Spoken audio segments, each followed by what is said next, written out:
Di bulan-bulan yang mulia seperti begini, dalam bulan Ramadan tentunya, adalah seyogianya setiap kita adalah mengkabarkan kepada sanak famili kita atau kerabat kita yang memang mereka memiliki harta yang cukup dan itu adalah sudah wajib mengeluarkan zakatnya, maupun dari perdagangannya atau dari peternakan dan lain sebagainya. Itu adalah udah kewajiban bagi kita untuk dapat mendakwahi mereka. Ya, apa tujuannya kaum muslim rahmatullah subhanahu wa taala?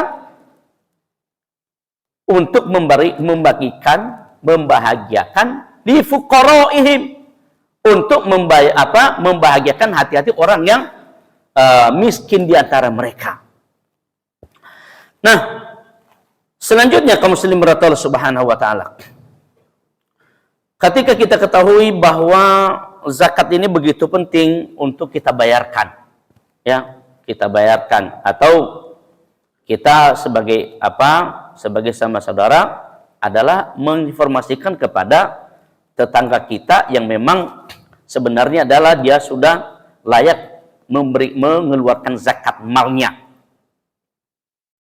Maka bagi kita adalah menginformasikan atau mendakwahinya.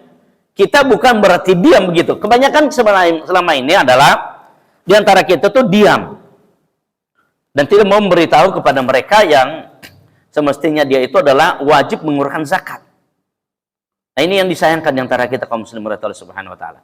Maka dengan demikian, di bulan-bulan yang mulia seperti begini, dalam bulan Ramadan tentunya, adalah seyogianya setiap kita adalah mengkabarkan kepada sanak famili kita atau kerabat kita yang memang mereka memiliki harta yang cukup dan itu adalah sudah wajib mengeluarkan zakatnya, maupun dari perdagangannya atau dari peternakan dan lain sebagainya. Itu adalah udah kewajiban bagi kita untuk dapat mendakwahi mereka.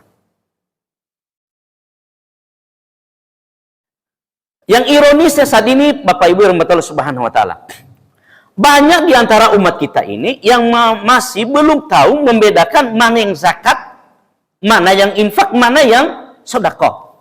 Ini kejadian ini. Sebelum COVID, itu saya rutinitas ngisi kajian di sebuah perusahaan di Fatmawati. Saya tidak menyebutkan perusahaannya. Ya, cukup fantastis pemasukannya. Dan kemudian saya ngisi lagi kajian lagi itu di Rempoa sama seorang pengusaha. Yang satu ini dia punya karyawan itu sudah mencapai 90 orang. Kalau sudah mencapai 90 orang berarti sudah besar pemasukan. Yang kedua, satu lagi adalah seorang pengusaha yang dia adalah memang pengusahanya adalah masalah jual beli barang-barang yang keperluan di perkapalan, dan jumlah karyawannya sangat banyak, ya, karyawannya itu 120 orang. Sukses.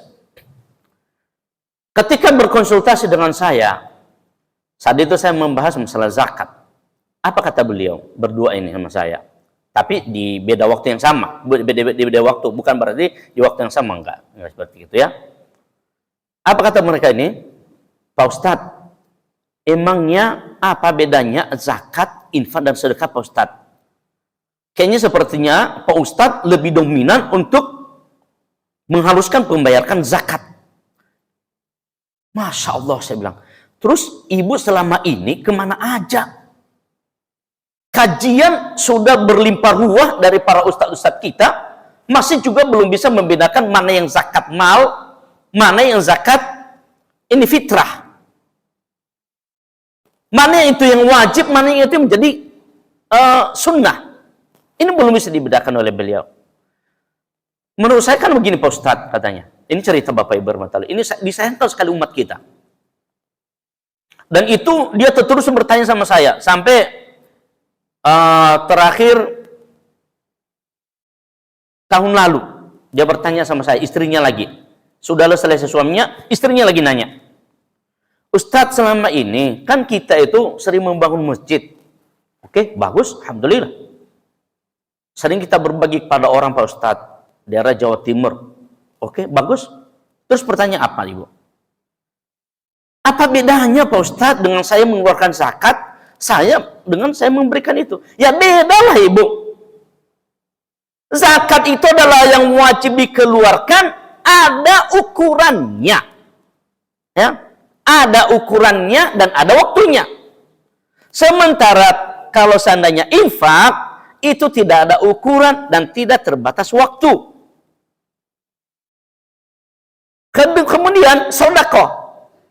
Sodakoh itu, Anda bersodakoh dengan apa? Doa bisa. Anda bersodakoh dengan apa? Yang berwujud, oh tidak bisa. Sementara kalau infak dia berwujud.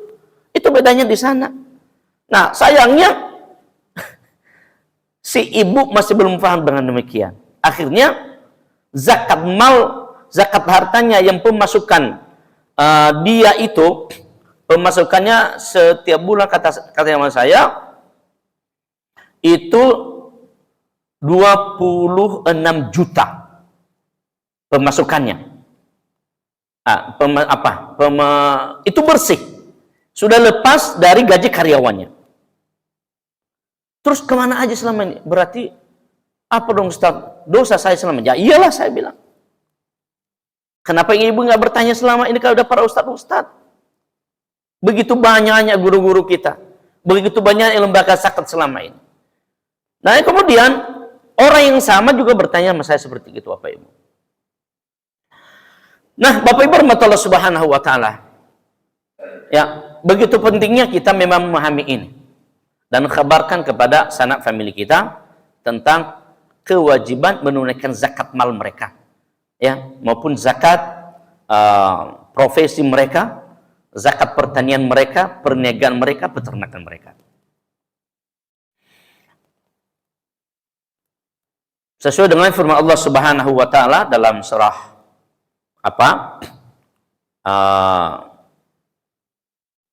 At-Taubah, ya. 103 yang saya sebutkan tadi, bahwanya adalah menjadi satu kewajiban kepada kaum muslimin untuk membayarkan zakatnya.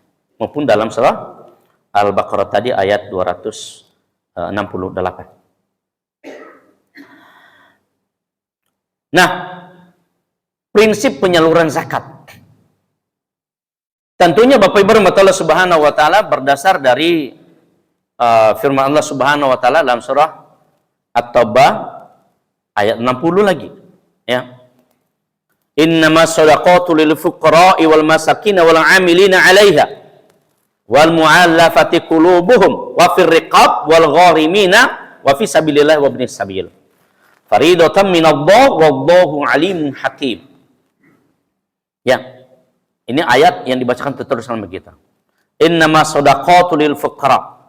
Sesungguhnya ya, sedekah zakat itu adalah diperuntukkan kepada orang-orang al-fuqara, orang-orang wal fuqara wal masakin, orang fakir, orang miskin, wal amilin 'alaiha, dan orang yang mengelola, mengambil, mengatur zakat tersebut. Wal mu'allafati qulubuhum, dan juga orang-orang mu'allaf. Wa fir riqab, orang-orang hamba sahaya. Wal gharimin, dan orang-orang yang berutang. Wa fi sabilillah, dan orang-orang yang sedang berjuang di jalan Allah. Wa ibnas sabil, orang penuntut ilmu. Nah ini Bapak Ibu rahmatullah subhanahu wa ta'ala, masih banyak di antara kita yang masih belum memenuhi pos-pos yang ini. Memenuhi pos-pos yang ini. Saya bercerita sedikit. Saya ini kan punya yayasan. Dan juga di pesantren yang saya dulu belajar, pesantren Mu'alaf Center Indonesia, punya guru saya, Ustadz Syamsul Arifin Nababan. Kemudian setelah saya sudah belajar dan bisa berdakwah, saya berikan yayasan lagi. Yayasan saya namanya adalah Yayasan Peduli Mu'alaf Yatim dan Du'afa Nias. Khusus ini adalah kategori dari Nias.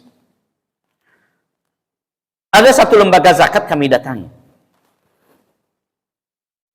Kami menanyakan hak kami sebagai mu'alaf saat itu. Karena memang saya saat itu adalah masih kuliah di Lipia, Jakarta. Kami menanyakan hak kami di sebuah lembaga zakat ini. Aduh Pak, apa jawabannya Pak itunya?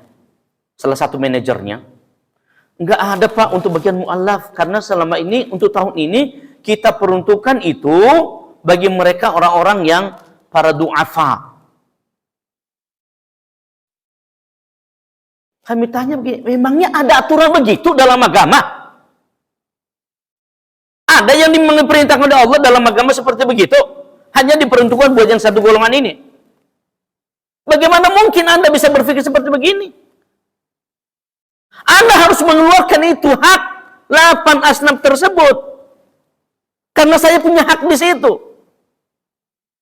Ini si orang nggak mau keluarkan. Naudzubillah, subhanallah.